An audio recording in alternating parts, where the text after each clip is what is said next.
Assalamualaikum warahmatullahi wabarakatuh. Selamat malam, sahabat Maya semua dimanapun kalian berada. Baru-baru ini kita merayakan dan turut berbahagia atas kelahiran Nabi Muhammad Sallallahu Alaihi Wasallam.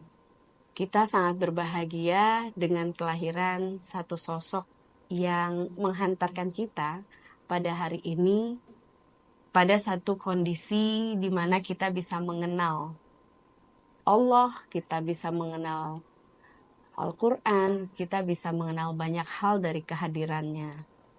Oleh karena itu saya ucapkan selamat berbahagia untuk sahabat Maya semua yang merayakan Maulid Nabi. Terlepas dari perdebatan Maulid Nabi itu apakah bid'ah atau tidak bid'ah, saya tidak ingin bicara di situ. Saya kira setiap orang pasti akan berbahagia dengan kelahiran seseorang yang ditunggu-tunggunya, gitu ya. Apalagi ini adalah sosok yang sangat penting dalam kehidupan umat manusia. Yang terpenting adalah saat ini itu bukan hanya sekedar terjebak pada romantisme, terjebak pada euforia, kebahagiaan semu, tetapi momen Maulid Nabi ini harus menjadi satu momen reflektif bagi diri kita sendiri.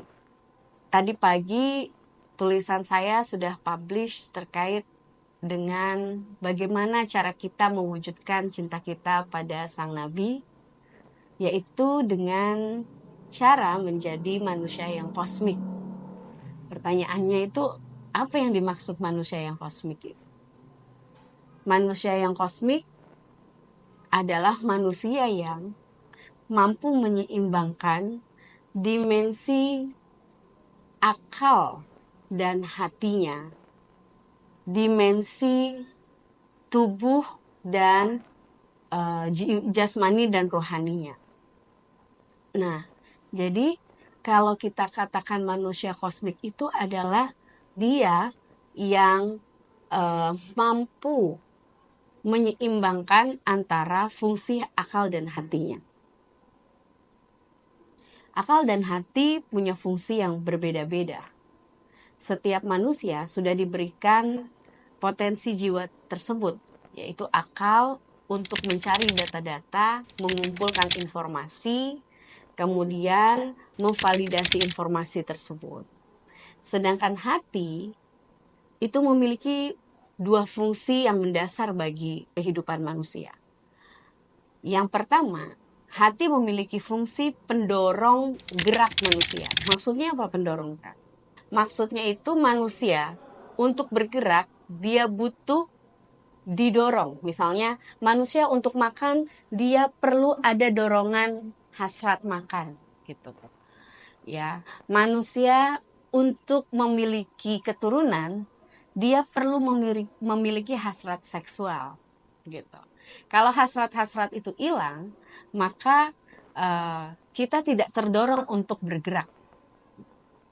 Nah, sisi lain hati itu juga dia merupakan lokus tempat pertemuan Tuhan dan manusia. Sehingga dimensi kedua dari hati ini cenderung dekat dengan spiritualitas atau kedalaman yang mendekati pada kebenaran hakiki. Nah, hati yang pertama saya sebut tadi itu adalah hati dengan kecenderungan pada alam semesta, dengan kecenderungan pada hasrat kita. Semua hasrat yang kita miliki maupun hasrat belajar, hasrat seksual, hasrat makan atau hasrat berkuasa itu semua pada dasarnya suci. Nah, tapi ketika dia aktual di alam, dia perlu untuk diatur. Saya tidak bilang dikontrol. Kalau dikontrol tuh ada asumsinya tuh negatif ya, tapi diatur gitu. Sehingga hasrat-hasrat ini bisa berjalan sesuai dengan jalannya. Misalnya ya, dalam Islam ini kita tahu bahwa hasrat seksual itu tidak dianggap sebagai sesuatu yang salah gitu ya. Sehingga dia diberikan jalan di dalam syariat, yaitu pernikahan gitu. Nah, oleh karena itu ketika kita ingin menjadi manusia yang kosmik, maka hati kita yang menghadap ke alam tadi, hasrat-hasrat yang kita miliki, itu harus diatur oleh akal kita. Benar dan salahnya itu. Ya, jadi kalau misalnya kita mau makan nih, makan lapar banget gitu ya, tapi udah jam 11 malam, rasa-rasanya benar atau salah nih gitu. Nah, akal akan bicara itu. Karena akal bicara data-data ilmiah tentunya. Salah satunya, selain data-data lain yang kita dapat dari rasio. Nah, data-data ilmiah tadi itu menjadi dasar kita untuk bertindak benar atau salah gitu.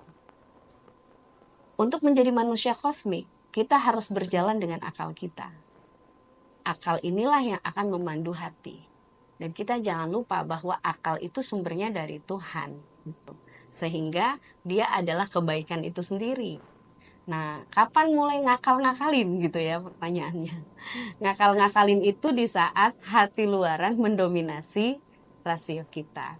Jadi itu namanya ngakal-ngakalin, artinya akal lah yang diakalin gitu ya, akal-akalin. Nah, oke, jadi sebagai manusia, sebagai pengikut Nabi Muhammad, kita perlu membangun keseimbangan itu. Sehingga setiap perilaku kita, tindakan kita, itu dihasilkan dari satu keputusan yang benar gitu. Yang didasari oleh data, yang didasari oleh keputusan data-data yang sudah diberikan oleh akal. Jadi seringkali kita itu menolak akal karena merasa akal itu menggugat agama, padahal tidak begitu. Wahyu dan akal jalan saling beriringan, karena bagaimanapun akal pun menjadi potensi yang Tuhan berikan untuk kita bisa menilai manakah yang salah, mana yang benar gitu. Data-data itu dikumpulkan, diobjektifikasi, nah tinggal hati bagaimana kita menentukan itu. Itu idealnya begitu. Tapi masalahnya hidup ini tidak selalu ideal. Hidup tidak selalu ideal dan banyak seringkali kita berjalan berdasarkan hasrat, selera aja gitu. Mau makan seleranya apa, kan pakai selera aja. Bukan berdasarkan apa yang diputuskan oleh hati kedalaman yang telah diberikan data awal oleh akal kita. Kenapa saya harus bicara begini? Kita harus mengurai bahwa siapa sebenarnya yang salah dalam setiap keputusan yang kita ambil gitu ya. Nah, untuk menjadi pengikut Nabi Muhammad, beragama itu harus menjadi orang yang seimbang secara rasional, spiritual, ya, dan intelektual. Semuanya harus jalan beriringan sehingga agama yang kita anut itu bukan hanya sekedar menjadi keyakinan belaka tanpa bisa dibenarkan bagi diri sendiri loh ya. Kita punya tanggung jawab untuk membuktikan akan kebenaran apa yang kita yakini. Nah, setelah itu kalau kita bilang bagaimana terus kita mewujudkan cinta kita pada Nabi Muhammad gitu ya. Ya dengan menjadi manusia yang mampu mensinergikan kerja akal dan hati tersebut. Kita harus mensinergikan itu dalam berbagai aspek kehidupan.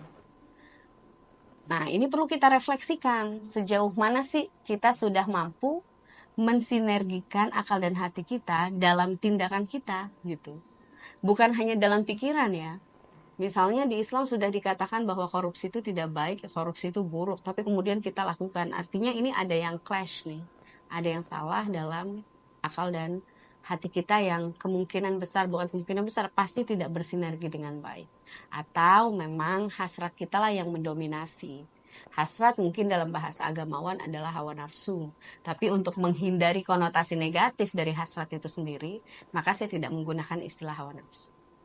Jadi saya kira kita perlu merefleksikan kembali sahabat Maya semua, apakah kita memang sudah menjadi manusia yang kosmik sehingga cinta kita sudah terwujud ya Atau kita masih ngomong-ngomong aja kalau cinta sama Nabi Muhammad, tapi nggak ada tindakan konkret.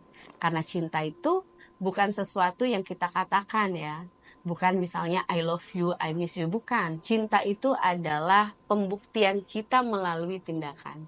Oke, mungkin itu saja dari saya.